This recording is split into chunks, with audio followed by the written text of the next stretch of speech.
প্রায় 20 থেকে 25 মিনিট হয়ে গেল। 20 থেকে 25 মিনিট পর ফিরে আসলাম।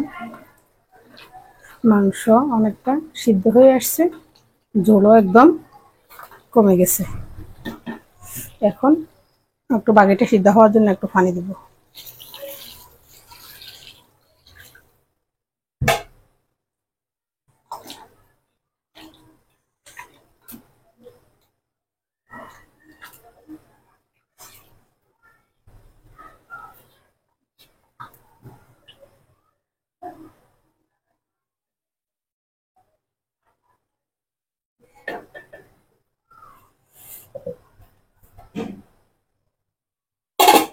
এবার ফিরে দিচ্ছি।